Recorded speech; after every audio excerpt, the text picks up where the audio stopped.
మాట్లాడనివ్వలేదు. ఇప్పుడు ప్రతిపక్షంలో ఉండి ఎవరిని మాట్లాడనివ్వట్లేదు. అప్పుడు రేవంత్ రెడ్డి గారిని నిన్న వారు గంటలు మాట్లాడారు అధ్యక్ష.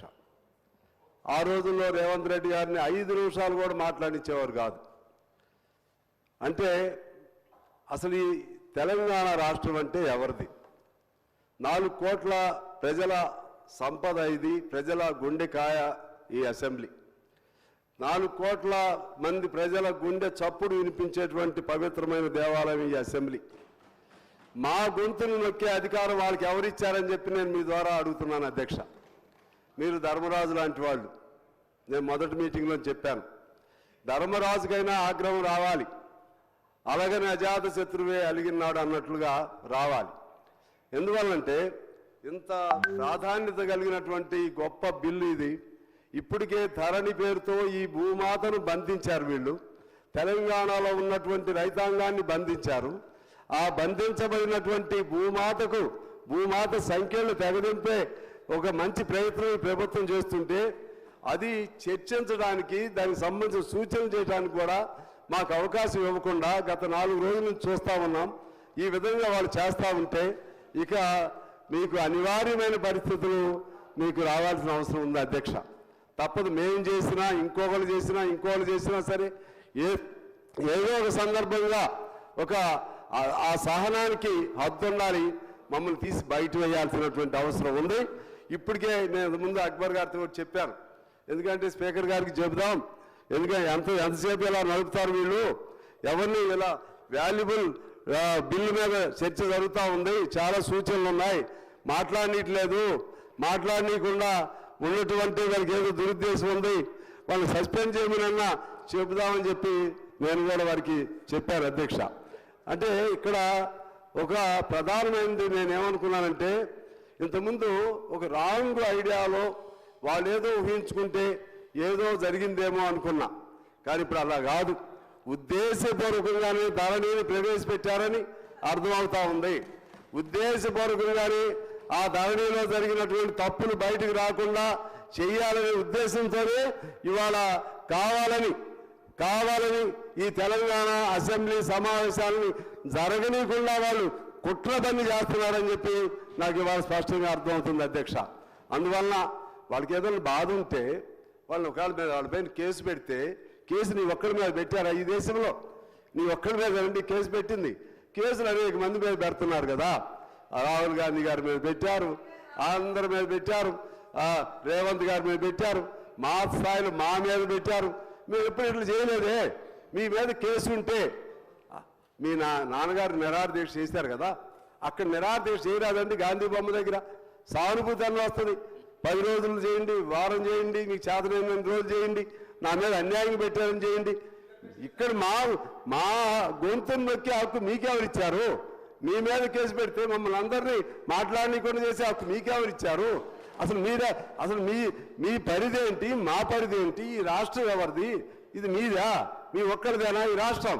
మీ ఒక్కరి పోరాటంతో వచ్చిందా ఈ రాష్ట్రం? మేమందరం చేయలేదా? నేను కూడా 7 రోజులు నిరాహార దీక్ష చేశాను అధ్యక్ష, తెలంగాణ కోసం. జైల్లో ఉండి మరీ చేశాను. 600 కిలోమీటర్లు పాదయాత్ర చేశాను. ఖమ్మం జిల్లాలో తెలంగాణ భావాలు లేని సమయంలో నా పాదయాత్ర కంటిన్యూస్గా 1000 మందితో నడిస్తే ఆ విధంగా తెలంగాణ భావాల్ని ఖమ్మం జిల్లాలో తీసుకురావడం జరిగింది అధ్యక్ష. అందువలన ఆ అంశాల మీద చెప్పిన సమయం మీకు చాలా తక్కువ సమయం ఉంది. ఇప్పుడే నాకు మన శ్రీధర్ బాబు గారు కబురు కూడా చేశారు. నేను జస్ట్ ఐ రీడ్ అవుట్ అధ్యక్ష, మీ సమయాన్ని దృష్టిలో పెట్టుకుని. ఏది ఏమైనా సరే ఇటువంటి ఒక దుర్మార్గపూరితమైనటువంటి ఇంతకుముందు శ్రీనివాస్ రెడ్డి గారు చెప్పారు, నిజంగా ఆయన ఎప్పుడు మాట్లాడినటువంటి భాష వాడు. ఇవాళ దండాయిజం, రౌడీయిజం, దురాగతం ఏం పద్ధతులు అధ్యక్ష? ఇది పెద్ద లేదు, చిన్న లేదు. బీజేపీ వారు పెట్టుకున్న కాగితాలు ఉన్నాయి ఇక్కడ, ఇవి నోట్స్ తయారు చేద్దాం నాగేశ్వర రెడ్డి గారు. ఆ కాగితాలు కూడా చించి పారేస్తున్నారు అధ్యక్ష. నా కాగితాలు కూడా చించేస్తారని నేను తెచ్చి ఇటు పక్క కూర్చున్నాను అధ్యక్ష.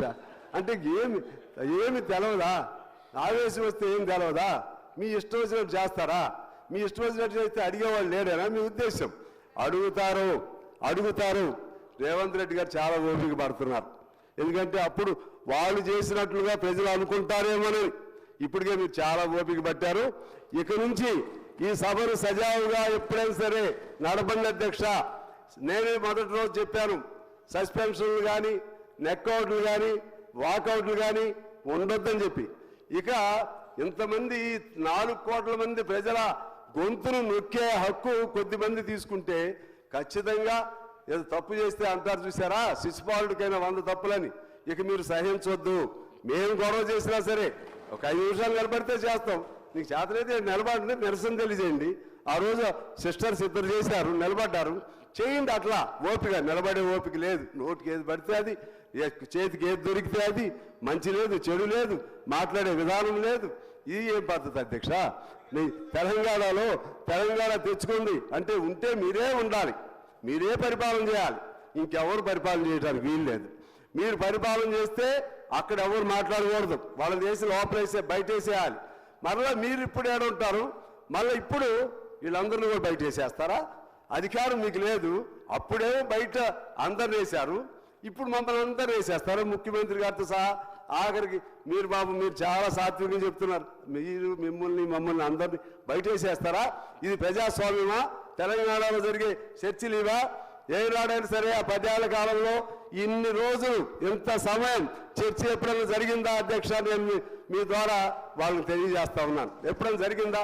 ఇంత ఓపికగా జరిగిందా? కానీ దాన్ని జరగనీయకుండా చేస్తున్నారు. అయినా మీరు చాలా ఓపికగా అందరికి మాట్లాడే అవకాశం ఇచ్చారు. చివరిలో అయినా సంతోషం, మంచి జరిగింది. ఆ విధంగా దుర్మార్గం ఎక్కడున్నా సరే, దుష్టులు ఎక్కడున్నా సరే దండించడమే శ్రీకృష్ణుడు భగవద్గీతలో చెప్పారు. దయచేసి మీరు అది అమలు చేయమని నేను మిమ్మల్ని కోరుతా ఉన్నాను అధ్యక్ష. ఇక అసలు అంశానికి వస్తే అధ్యక్ష, ఈ చట్టం నిజంగా తెలంగాణకు ఒక వరప్రసాదం. మిమ్మల్ని పొగుడుతున్నాను కాదు, ముఖ్యమంత్రి గారిని మిమ్మల్ని చాలా నేను కష్టపడి చదివా. నేను ఏ చట్టం చదవాలా, నాకు వ్యవసాయం చట్టాల మీద కొద్దిగా, రైతాంగం మీద కొద్దిగా అవగాహన తక్కువ. చాలా కష్టపడ్డాను. మల్లారెడ్డి గారు అని ఉంటారు పెద్ద ఆయన దగ్గర కూర్చుని ప్రతి క్లాసు చదివాను అధ్యక్ష. పెట్టనవి కూడా మళ్ళీ ఇందులో బిల్లులో పెట్టారు. మేమేమి మీకు సూచనలు చేసాము, అమెండ్ చేసాము, అవన్నీ కూడా మీరు పెట్టారు. అందువలన ఇవాళ ఈ తెలంగాణ, ఇది ఒకనాడు తెలంగాణ భూమి కోసం జరిగిన పోరాటం జరిగిన తెలంగాణ అధ్యక్ష. ఇది ఆనాడు భూమి కోసం, భుక్తి కోసం జరిగిన తెలంగాణ ఇది. ఆ 51లో అప్పుడు మనకి విముక్తి రావడానికి సంస్థాన ఆ చట్టాలని, జమీందారీ చట్టాలని రద్దు చేసే విధంగా ఒప్పందం జరిగిన తర్వాతే ఆనాడు సాయుధ పోరాట విరమణ జరిగింది అధ్యక్ష. ఆ చట్టాలన్నీ మొన్నటి వరకు ఉన్నాయి. ఒక్కటే దెబ్బ, ఒక్క కలం పోడుతో నేను మా మిత్రుడు చెప్పినట్టుగా ఎవడో ప్రాణం ఎక్కడో ఉన్నట్లుగా, ఎవడో ప్రాణం కేసీఆర్ తన ప్రాణాన్ని సోమశేఖర్ ఆయన పేరు ఏదో ఉంది, సోమేష్ కుమార్ చేతుల్లో పెట్టేశాడు. ఆయనకి కోపం వచ్చింది, గొంతు పిసికేశాడు. ఇవాళ నేను అంటున్నా, ఇప్పటికైనా వాళ్ళకి రావాలి అధ్యక్ష. ఇవాళ మీరు గెలిచింది ఓన్లీ పట్టణాల్లో గెలిచారు, గ్రామాల్లో ఎందుకు గెలవలేదు? మీ ధరనే మిమ్మల్ని నాశనం చేసింది. ఇప్పుడైనా సరే దాన్ని బాగు చేసే సలహాలు ఇవ్వండి. ఆ విధంగా చేయలేదు. అందువలన నేను మీ ద్వారా ప్రభుత్వానికి తెలియజేసేది ఏంటంటే, ఖచ్చితంగా మళ్ళా 50 రక్షిత కౌలుదారీ చట్టం ఉంది. దాన్ని మీరు ఆబ్జెక్టివ్స్లో మెన్షన్ చేశారు, కానీ లోపల క్లాజెస్లో పెట్టలేదు. దాన్ని పునరుద్ధరణ చేయమని చెప్పి నేను మిమ్మల్ని కోరుతా ఉన్నాను. అలాగే 70 సంవత్సరాలు ఉన్న ఎస్టేట్ల రద్దు చట్టం, దాన్ని మొన్న రద్దు చేశారు. ఆ చట్టాన్ని అది తిరిగి మళ్ళీ పునరుద్ధరణ ఉంటేనే దానికి అనుగుణంగా నిజమైన సాగుదారులకి అవకాశం ఉంటుంది అధ్యక్ష. అదేవిధంగా మళ్ళా ఇప్పుడు మీరు ఆ చట్టం రద్దు చేసి కౌలుదారులు, మన కాస్తుదారుల కాలంలో మరలా కాస్తుదారుల కాలం కనపడలేదు, కానీ మీరు ఆబ్జెక్టివ్స్లో మాత్రం చెప్పారు. కాస్తుదారుల కాలంలో లేకపోతే మళ్ళా కొత్త జమీందారులు పుడతారు. వారు కోరుకుంది అదే. మా రేగల్లో మనందరికీ తెలుసు, కొత్త జమీందారులు అందరూ వచ్చారు. ఆ జమీందారులు లేకుండా ఉండాలంటే ఖచ్చితంగా సెక్షన్ని మన కాస్తుదారుల కాలం పెట్టమని కోరుతున్నాను అధ్యక్ష. అలాగే 1971 పాస్ పుస్తకాల చట్టంలోని సెక్షన్ 26ని తీసేశారు. 26 లేకుండా ఇవన్నీ మీరు పెట్టలేరు. దాన్ని అధ్యయనం చేసి ఆ సెక్షన్ని పునరుద్ధరించమని కోరుతున్నాను అధ్యక్ష. అదేవిధంగా చదివేస్తాను అధ్యక్ష, మీకు ఇబ్బంది లేకుండా. వారసత్వ భూములకు అప్పుడు రిజిస్ట్రేషన్ పెట్టారు, దాన్ని వారసత్వ భూములు రిజిస్ట్రేషన్ తీసేయమని కోరుతా ఉన్నాను. అలాగే రెవెన్యూ, తహసీల్దార్, ఆర్డీఓ అధికారులను పునరుద్ధరణ చేశారు, అందుకు మీకు ధన్యవాదాలు. అదేవిధంగా 70% మంది ఇప్పుడు కూడా సివిల్ కోర్టులో ఉన్నారు. ఆ సివిల్ కోర్టుల్లో నుంచి విముక్తి జరిగే విధంగా త్వరగా పూర్తి చేయమని మిమ్మల్ని కోరుతా ఉన్నాను. చనిపోయిన వారి పేరుతో పాస్ పుస్తకాలు ఉన్నాయి, ఆధార్ తప్పుగా ఉన్నాయి, పాస్ పుస్తకాల్లో ఫోటోలు తప్పులుగా ఉన్నాయి, పట్టాదారుల పేర్లు తప్పులుగా ఉన్నాయి, పాస్బుక్ల్లో ఒకరి భూమి ఇంకొకరికి దఖలు చేయబడి ఉంది. అదేవిధంగా విస్తీర్ణం ఎక్కువ తక్కువలు ఉన్నాయి. ఇవన్నీ కూడా మీరు సరిచేయమని నేను కోరుతా ఉన్నాను. అదేవిధంగా సెక్షన్ 3 6వ పేజీలో జాగీర్లో భాగమైన సంస్థానాలు, మక్తా, అగ్రహారాలు, అదేవిధంగా మకాసా మొదలైన వాటితో సహా జాగీర్ భూములన్నీ తెలంగాణ క్రమబద్ధం 135 1358 పసి అర్థంలో రాష్ట్రం యొక్క ఆధీనంలో ఉందని మీరు పేర్కొన్నారు. ఆ విధంగా ఉంటే ఆ భూములు అప్పుడు అమ్ముకున్నారు. జాగీర్దార్ భూములు కాగితాల మీద అమ్మారు, లేకపోతే వేరేగా మన భూ సంస్కరణ కింద అమ్మారు. మీరు అది అలాగే ఉంటుందని అన్నారు తప్పితే దానిలో సాగుదారులకి ఆ భూములను యథాతథంగా ఇవ్వటం అనేది ఇవ్వబడతాయి అని చెప్పి రాయలేదు. అలా రాయకపోతే వేలాది మంది నష్టం జరిగింది అధ్యక్ష. అది మీ ద్వారా మా మంత్రి గారిని కోరుతున్నాను. అది అందువలన జాగీర్ భూములు 1945 చట్టం రద్దు తర్వాత రైతులకి అసైన్ కూడా చేశారు. ఆ అసైన్ చేసినటువంటి భూములకు కూడా పాస్ పుస్తకాలు ఇవ్వాలి. 40 తర్వాత కొన్ని అసైన్ చేశారు, అవి కూడా ఇప్పుడు లేవు. అదేవిధంగా ఇనాములు రద్దు చేసి వాస్తవ సాగుదారుల పేరుతో వారికి పట్టాలు ఇవ్వమని కోరుతున్నాము. ఇనాము రద్దు చట్టం 1950 తర్వాత నేటికి ఇనాములు రద్దు చేసి చాలా చోట్ల పట్టాలు ఇవ్వలేదు. పాస్ పుస్తకాలు ఇస్తే రైతుల భూమిపై పూర్తి హక్కు వస్తుంది. అదేవిధంగా దేవాలయ భూములు, వక్ భూములు సాగు చేసుకుంటున్న వారి పేర్లను కాస్తు కాలంలో పెట్టమని చెప్పి మిమ్మల్ని కోరుతా ఉన్నాం. 2014 పూర్వం ఉంది. అదేవిధంగా అంబసత్రం లాంటి మన జిల్లాలో ఉన్నాయి మంత్రి గారు. వాళ్ళందరికీ కూడా ఇంతవరకు రుణ సౌకర్యం లేకుండా, ఎటువంటి ప్రభుత్వ పథకాలు లేకుండా ఆ విధంగా ఈ 10 ఏళ్ళ నుంచి ఇబ్బంది పడ్డారు. వాళ్ళందరినీ కూడా పేర్లు ఎక్కించమని కోరుతూ వాళ్ళకి అవసరం అనుకుంటే రుణ గుర్తింపు కార్డులు ఇవ్వాలని చెప్పి నేను మిమ్మల్ని కోరుతా ఉన్నాను. రుణ గుర్తింపు కార్డులు ఇస్తే అసలు వాళ్ళకి, హక్కుదారులకి ఎవరికి ఇబ్బంది ఉండదు. వీళ్ళకి ఏదైనా ప్రభుత్వ పథకం వచ్చినప్పుడు వాళ్ళు దాన్ని ఉపయోగించుకోవడానికి వీలుంటుందని చెప్తూ వీటికి అనుగుణంగా సెక్షన్ 3ని సవరించాలని నేను కోరుతా ఉన్నాను. సెక్షన్ 4A 7వ పేజీలో ఉంది. భూముల యొక్క యజమానులు, పట్టాదారులు మరియు తనఖాదారులైన వ్యక్తుల పేర్లు అని అన్నారు. అందులో కూడా సాగుదారులను గుర్తించి వారి హక్కులు కాపాడే విధంగా వారి పేర్లు ప్రత్యేక కాలం ద్వారా నమోదు చేయమని నేను మిమ్మల్ని కోరుతున్నాను. సెక్షన్ 4Aలో కూడా వాస్తవ సాగుదారులు ఎక్కడ మెన్షన్ కాలేదు, అది చేయమని మిమ్మల్ని కోరుతున్నాను. అలాగే తెలంగాణలో భూములను కొనుగోలు చేసిన రిజిస్ట్రేషన్ లేని కారణంతో అమాయక రైతులు వేలాది మంది ఇప్పుడు కూడా ఉన్నారు.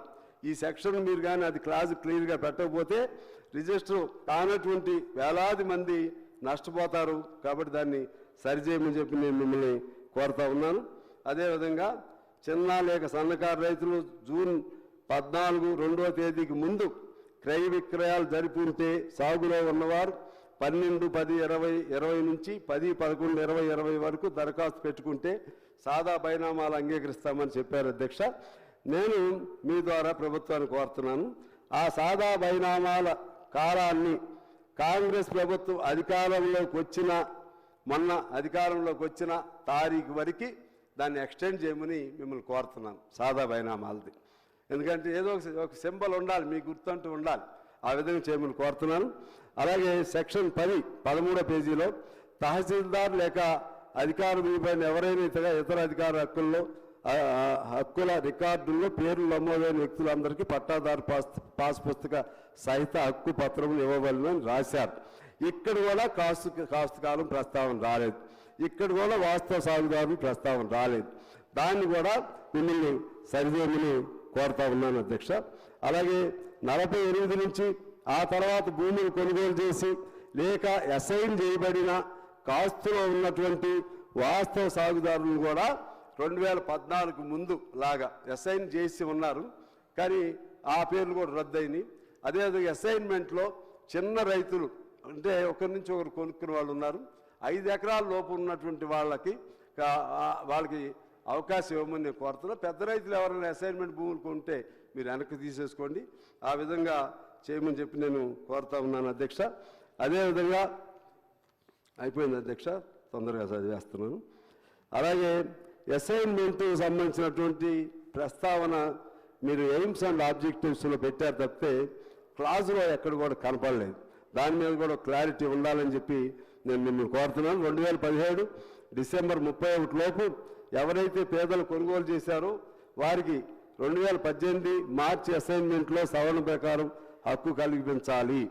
దీనివలన 80,000 పేద రైతులకు ఉపయోగం కలుగుతుంది. అంటే ఇంతకుముందు గవర్నమెంట్ ఇచ్చినటువంటిది ఇది ఉపయోగం. దాన్ని కాకపోతే డేట్ ఏమిటనేది మీరు చూడండి. అలాగే విఆర్ఓ విఆర్ఏల్ని పెట్టి రికార్డులు తయారు చేస్తామన్నారు, సంతోషం. ఆ తయారు చేసేటువంటి ఆ భూములు వ్యవసాయ భూములకు ఒక లిస్ట్ ఉండాలి, వ్యవసాయేతర భూములకు ఒక లిస్ట్ ఉంచాలి అని మిమ్మల్ని కోరుతున్నాను. ఎందుకంటే 1,63,00,000 ఎకరాలు టోటల్గా ఉంటే అందులో 45 లక్షల ఎకరాలు నాన్ అగ్రికల్చరల్ భూములు ఉన్నాయి. ఈ 45 లక్షల ఎకరాలు మొన్నటి వరకు ఎంజాయ్ చేశారు. ఇది మీకు ప్రభుత్వానికి ఇప్పుడు ఆ నాన్ అగ్రికల్చరల్ భూములు మీరు రైతు భరోసా ఇవ్వాల్సిన అవసరం ఉండదు, చాలా మీరు ప్రభుత్వానికి సేఫ్ జరుగుతుందని నేను కోరుతా ఉన్నాను. అదేవిధంగా గిరిజన గ్రామాల్లో గిరిజనులకు కూడా రిజిస్ట్రేషన్ జరగడం లేదు. అందువలన అది ఎలా చేయాలో మీరు ఒకసారి ఆలోచన చేయండి. సీతక్క గారికి కూడా తెలుసు, గిరిజన గ్రామాల్లో కూడా గిరిజనులకి రిజిస్ట్రేషన్ జరగట్లేదు. అలాగే పోడు భూములు రిజిస్ట్రేషన్ చేయాలి. గిరిజనేతల రైతులు అయినా సరే సాదా 70కి పూర్వం 1970కి పూర్వం రిజిస్టర్ కాని వాళ్ళు గిరిజనేతల రైతులైనా సరే వాళ్ళ సాదా బైనామాలను అంగీకరించవలసిందిగా నేను మిమ్మల్ని కోరుతున్నాను. అలాగే పిఓటి పేరుతో దాదాపు 18 లక్షల ఎకరాలు మీరు బయటకు తీసుకొస్తా ఉన్నారు, సంతోషం. అందులో భాగంగా మన పాల్వంచలో 999-817-727-444-445 వీటి కింద కొన్ని వేల ఎకరాలు, దాదాపు 1000 ఎకరాలు ఈ 10 ఏళ్ల నుంచి రిజిస్ట్రేషన్ లేకుండా ఆ ఊరంతా కూడా నాశనమైంది. మీరు కూడా హామీ ఇచ్చారు ఆ రోజు, దాన్ని కూడా మీరు బయటకు తీసుకురావాలని చెప్పి నేను మిమ్మల్ని కోరుతున్నాను అధ్యక్ష. అదేవిధంగా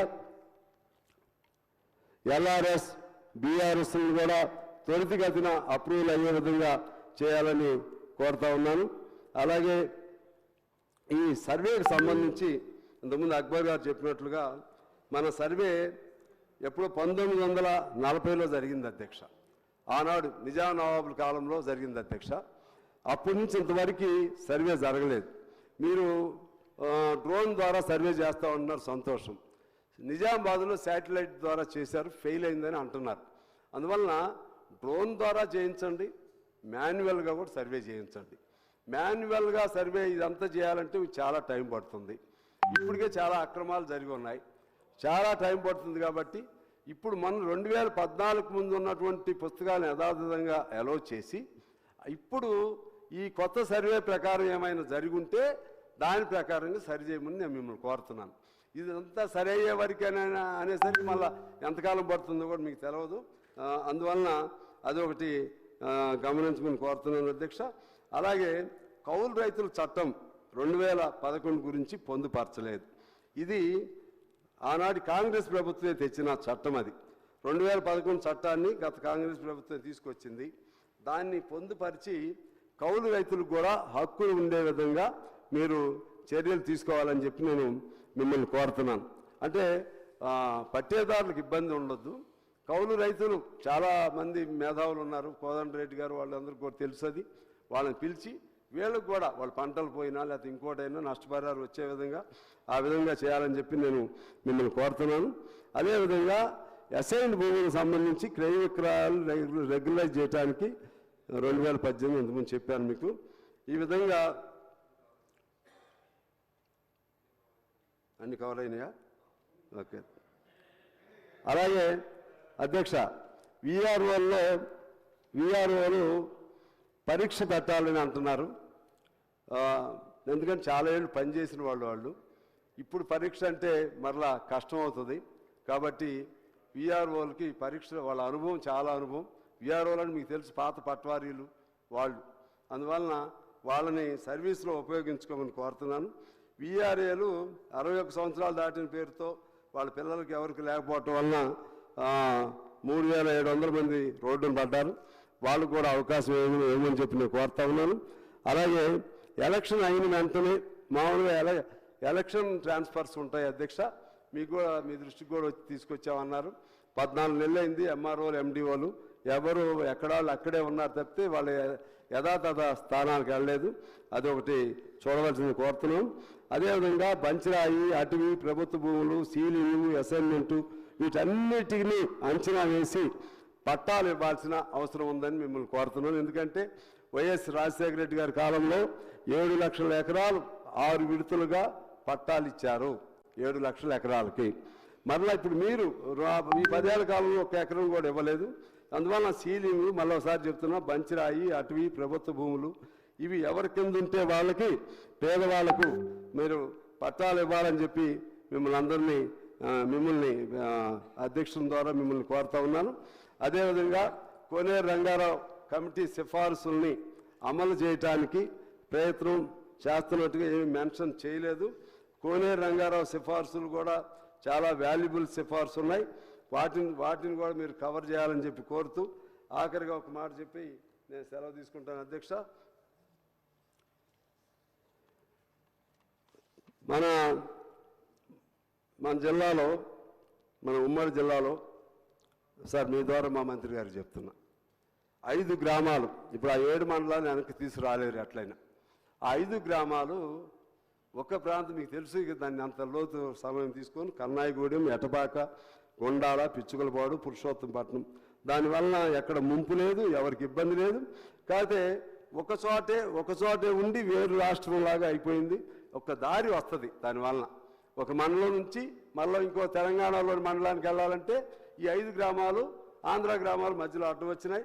మీరు మన ముఖ్యమంత్రి గారిని కోరుతున్నాను, ఆ ముఖ్యమంత్రి గారితో మీరు మాట్లాడి దాన్ని ఎలా పద్ధతుల్లో దాన్ని సెటిల్ చేయవలసిందిగా నేను కోరుతున్నాను. ఖచ్చితంగా వారు కూడా ఒప్పుకుంటారని నేను భావిస్తూ ఉన్నాను అధ్యక్ష.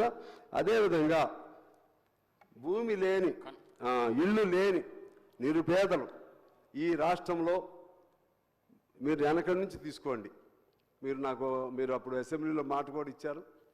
అటు దేవాలయ భూములు, ఇప్పుడు ఈ పేదవాళ్ళు లేకపోతే నిన్న శ్రీధర్ బాబు గారు కూడా చెప్పారు, అంజయ్ నగర్, అలాగే మన జనార్దన్ రెడ్డి నగర్, ఆ విధంగా మా చాలామంది గిరినగర్ అని ఆ పేరు ఈ పేరుతో మగ్దుమ్ నగర్ అని కొన్ని వందల కాలనీలు కమ్యూనిస్ట్ పార్టీ ఆధ్వర్యంలో వేయటం జరిగింది ఇక్కడ సిటీలో, వరంగల్లో, అదేవిధంగా చేవెళ్లలో, అలాగే మేడ్చల్లో, రాష్ట్రంలో అన్ని చోట్ల. మేమే కాదు, ఎంఎల్ పార్టీ వాళ్ళు వేయించారు, సిపిఎం వాళ్ళు వేయించారు అధ్యక్ష.